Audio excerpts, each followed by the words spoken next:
vidéo un peu spéciale. Aujourd'hui, je suis avec Tedjini Bachir, joueur de Ligue 2 à Clichy Futsal. Ça fait 5 ans qu'il en fait. On va lui poser quelques questions par rapport à la nutrition d'un sportif.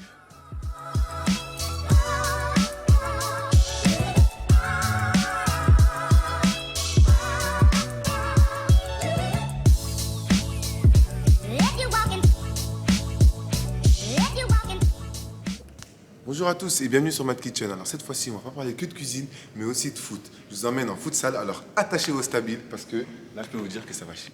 Mad, Ça va? ça va et toi? Tu vas bien? Tranquille. Ça se passe. Alors là, aujourd'hui, je t'emmène avec mes abonnés, ou j'emmène mes abonnés, je sais pas, dans ton gymnase de futsal, parce que je voulais savoir en fait un peu. La nourriture est importante pour un sportif et ça peut causer des, je sais pas, des problèmes ou quoi à un sportif. Si tu peux nous expliquer rapidement. L'alimentation, elle joue beaucoup sur un joueur de foot, notamment qu'on soit professionnel ou en amateur. Ça joue beaucoup car ça joue sur son état physique et son état moral. En fait, manger sain et équilibré, ça évite les blessures. D'accord. C'est limité, quoi. D'accord. Et vous avez quelqu'un qui vous guide ou qui vous cale en fait par rapport Oui, à la nourriture ou pas on du a une préparatrice physique tout? Oui. qui va nous aider tout au long de la saison sur tout ce qui est physique, tout ce qui est rétablissement du corps, etc. Et après, on a un conseiller aussi en nutrition Oui. qui va 3 heures avant un match, qui va nous aider à choisir nos plats. D'accord, ça veut dire le conseiller en nutrition, il vous suit un peu, il vous Voilà, accompagne, c'est ça. il vous dit quoi prendre, quoi manger. Voilà, c'est ça. D'accord, et c'est-à-dire que vous mangez 3 heures avant un match.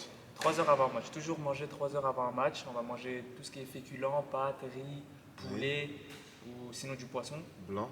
blanc Oui. et sans sauce. D'accord. On évite un peu le fromage Oui.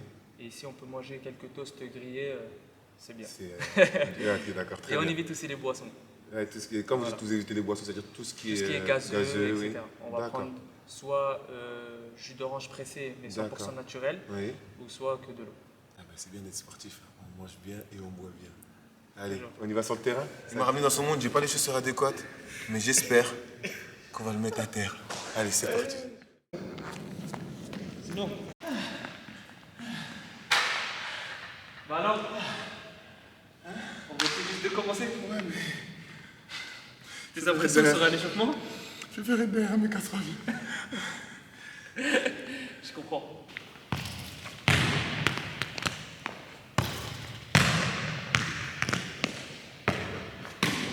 C'est moi ou. Ah ouais, la plus petite. Oui, il faut savoir qu'au futsal, on joue avec des balles plus petites que les balles à foot à 11. Pourquoi? Parce qu'elles rebondissent moins et tu as une meilleure prise de balle. D'accord.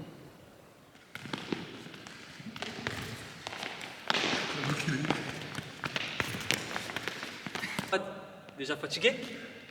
Ouais. Bien sûr. On va en cuisine? Ça me tente. Allez, on y va. Bon, tu me rends mon couteau? Bien sûr. Alors, moi j'ai choisi une recette très simple, pas beaucoup de matière grasse. Ce qu'on va utiliser, c'est quelques filets d'huile d'olive. Et là, on va partir sur un écrasé de patates douces, accompagné d'une dorade en papillote, sans oublier la petite salade de courgettes et radis. Voilà. Alors, pour commencer, la patate douce, on va couper les extrémités, c'est-à-dire les deux côtés. On va la couper en deux. Là, je vais venir faire un quadrillage, comme une mangue. Bien sûr, je ne vais pas réussir à la manger comme ça. Là, je vais la poser sur un aluminium délicatement. Un petit filet d'huile d'olive. Une pincée de thym. Du poivre.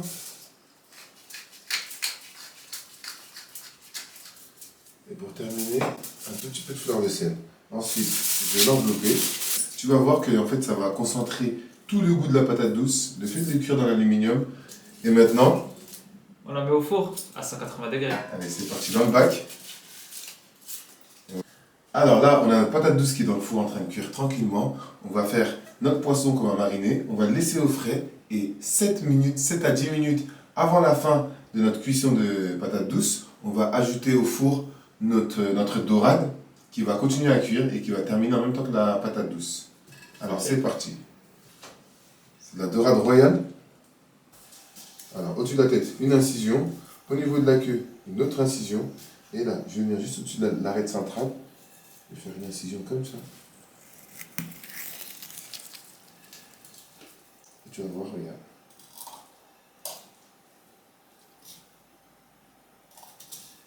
Tu peux passer le doigt. Vas-y. Après, si vous ne pouvez pas le faire, ce qu'on peut faire, c'est pas lever le filet.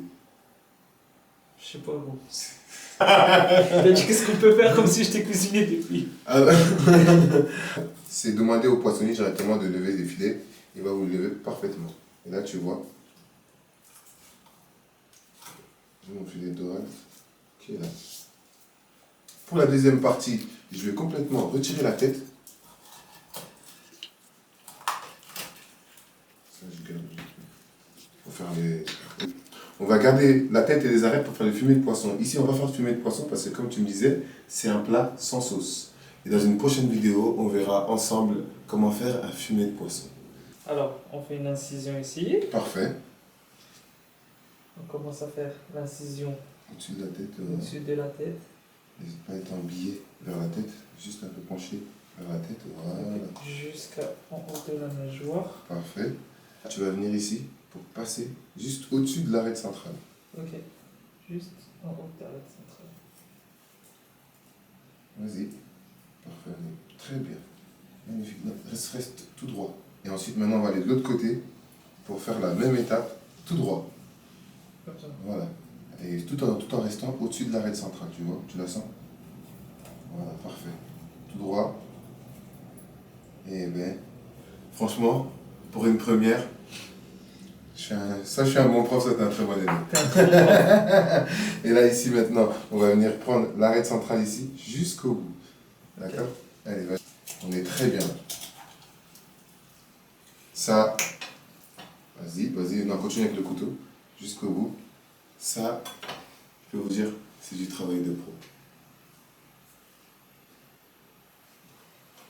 Il faut suivre l'arête centrale, voilà. Toujours. Voilà. Parfait. Et là, quand tu arrives à ce point-là, pour vraiment trancher les deux mulets, comme tout à l'heure tu l'as fait. Et voilà. Franchement, c'est un très bon début. Merci. On va faire un peu comme avec Les patates douces. Exactement. Un filet d'huile d'olive, mais très peu. Vas-y. Une pincée de sel. Voilà. Un filet, mais vraiment un filet de sauce soja. Tout petit peu. On va râper un peu de gingembre. Et un petit peu de zeste de citron à la fin. Pour apporter en fait ce côté acidité et épicé à la fois. Vas-y. Et pour terminer, du poivre. On va mettre le premier filet sur le deuxième filet. On va fermer sur notre dorade. Et on va l'emmener au four. Voilà, comme la patate douce, encore une fois. Très bien. N'hésite pas à bien serrer. Le poisson, il va cuire tranquillement et il va dégager toutes ses qualités organoleptiques, c'est-à-dire les qualités importantes du poisson vont rester et ils vont transpirer dans cette petite enveloppe d'aluminium. Allez, c'est parti pour la cuisson. On va passer la courgette en tagliatelle à la mandoline. Si on n'a pas de mandoline, ce qu'on peut faire, on peut utiliser un couteau. Et après, c'est facultatif. On voit juste avant de passer le dressage. On va venir passer la courgette à la mandoline. Si on n'a pas de mandoline, on peut utiliser un couteau. L'idéal, c'est un économe si vous voulez un épluche légumes. Pour l'assaisonnement, de l'huile d'olive, du vinaigre, sel. Pour le dressage, ici on a décidé de faire quelque chose d'un peu plus gastro, mais vous faites comme vous voulez. N'hésitez pas à me taguer sur vos réseaux.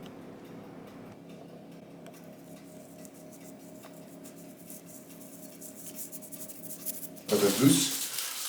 À l'aide d'une cuillère, on va gratter la patate douce. Tu vas voir, ça s'enlève très très facilement, comme vous pouvez le voir. Voilà. On va débarrasser.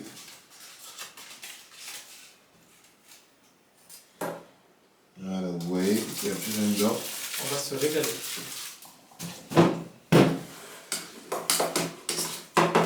On met mélange pour bien tout écraser. Vous allez voir, la patate douce, il n'y a pas besoin d'ajouter de matière grasse, de beurre, un peu comme avec la pomme de terre. Si on veut vraiment éviter ce côté matière grasse, là, comme tu peux voir, voilà, ça nous fait une espèce de purée écrasée. Elle reste quand même onctueuse. Voilà, on va dérouler le poisson maintenant.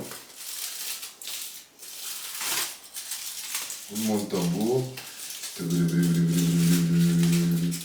Vu qu'on n'a pas mis assez de matière grasse, comme on peut voir, la peau elle a collé à l'aluminium, mais vous pouvez totalement utiliser du papier sulfurisé à la maison. C'est pas obligé d'avoir de l'aluminium. Et si vous voulez absolument garder la peau, n'hésitez pas à badigeonner un petit peu plus de filet d'huile d'olive ou encore du beurre. Voilà, là on passe au dressage. On va déposer le poisson au centre, juste à côté du jardin. Et avec la purée de patate douce, on va venir faire une espèce de quenelle avec une grosse cuillère qu'on va déposer dans l'assiette.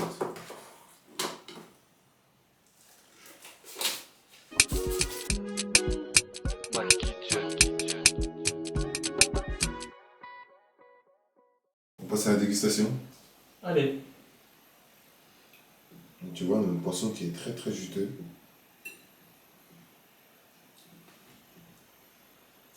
La patate douce, bien évidemment, il faut ajouter un peu de sel. Après, on a déjà mis de la fleur de sel, il faut goûter s'il y a assez de sel. Ça va, ça te plaît? Ça me plaît. C'est un truc que je mangerai souvent. Avant le match? Bien sûr. Un peu moins si tu veux. Bon ben, j'espère que ça vous a plu. J'espère que ça t'a plu aussi. Ça m'a vraiment plu. Participer Merci beaucoup pour Merci l'invitation. à toi. C'est toi qui m'as invité. Hein. Et aussi, je t'ai invité. Mais bon. Si toi aussi tu veux gagner cette Fantôme GT, Gravé Bash 10, n'hésite pas à participer au jeu concours. Nos réseaux sociaux se trouvent juste en bas. Et comme on dit toujours, surtout, n'oubliez pas. le petit commentaire. Et abonnez-vous bien sûr. Et à très vite. Malky.